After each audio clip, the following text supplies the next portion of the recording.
ఉన్నోడు రెడ్ హ్యాండెడ్గా దొరికితే దాని గురించి మాట్లాడాడు. అతను ఆయనకు అమాయకుల్లాగా కనిపిస్తాడు, జాతిరత్నంలాగా కనిపిస్తాడు. ఈయనకు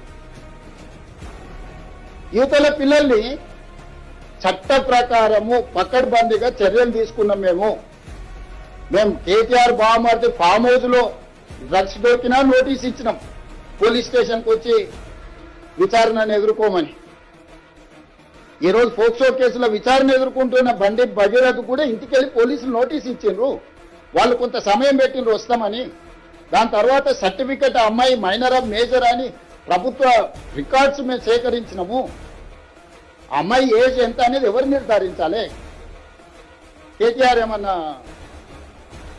సర్టిఫికెట్ ఇచ్చి అథారిటీనా? ఆర్ఎస్ ప్రవీణ్ కుమార్ ఏమన్నా ఐఓనా? ఐఓలు వెళ్ళి స్కూల్లో అమ్మాయి బర్త్ సర్టిఫికేట్ తీసుకొని, 10th క్లాస్ సర్టిఫికేట్ తీసుకొని, అమ్మాయి హాస్పిటల్స్ లో బర్త్ సర్టిఫికేట్ తీసుకొని, ఆధార్ కార్డు తీసుకొని, ఆ అమ్మాయి మైనర్ అని నిర్ధారించుకొని ఇమ్మీడియట్ గా ప్రభుత్వం యాక్షన్లకు దిగింది. కోర్టు కూడా మమ్మల్ని తప్పు పట్టలేదు. ఓన్లీ కేటీఆర్ కోర్టులో తప్పు. నాదే ఫామ్ హౌస్ మేము మీటింగ్లు పెట్టుకున్నాను ఒకటి చెప్తాడు, నాకు సంబంధం లేదని ఇంకోటి చెప్తాడు, అనుమతి లేకుండా కట్టుకుంటే ఏమైందని వాడు అంటాడు. నీతులు చెప్పడానికే ఉన్నాయని మాట్లాడొద్దని చెప్పురు దయచేసి. మీరు కూడా కలిసినప్పుడు నాకు తెలిసి మిమ్మల్ని కలవాడనుకుంటా.